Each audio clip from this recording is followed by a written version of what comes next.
Ox টিভির দেশে এবং দেশের বাইরে যে সকল দর্শক আমাদেরকে দেখছেন সকলকে স্বাগত জানাচ্ছি। দর্শক, আজকে সরাসরি সংযুক্ত হয়েছি এখানে।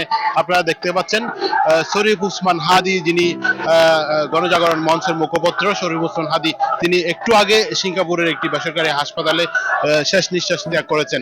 এর প্রতিবাদে এখানে কক্সবাজারের উখিয়ায় কক্সবাজার টেকনাফ মহাসড়ক যেটি রয়েছে সেটি অবরোধ করেছেন বিক্ষুব্ধ ছাত্র জনতা। এখানে এই উপলক্ষে আমরা আপনাদেরকে সরাসরি দেখানো যাচ্ছি। এখানে তারা এই যে কক্সবাজার টেকনাফ সড়ক অবরোধ করে এখানে মিছিল এবং প্রতিরোধ বিভিন্ন ধরনের স্লোগান দিচ্ছেন, আমরা সেটুকু দেখতে পাচ্ছি।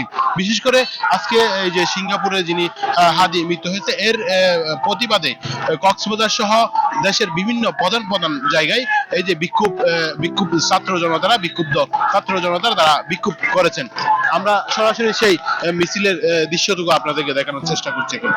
দর্শক, কক্সবাজার টেকনাফ যে মহাসড়ক রয়েছে এটি অবরোধ করে রেখেছেন এখানকার বিক্ষুব্ধ ছাত্র জনতারা, আমরা সেটি দেখতে পাচ্ছি। এখানে আপনারা দেখতে পাচ্ছেন এখানে বিভিন্ন ধরনের তারা স্লোগান দিচ্ছে। এখানে রাত বাজে এখন প্রায় 11টা প্লাস।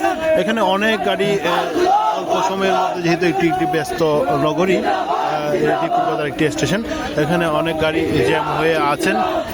সেই তারা বিভিন্ন ধরনের স্লোগান দিয়ে তারা তাদের যেই বিক্ষুব্ধ প্রতিবাদের সেই চিত্রটি করতেছেন, আমরা সেটি দেখতে পাচ্ছি।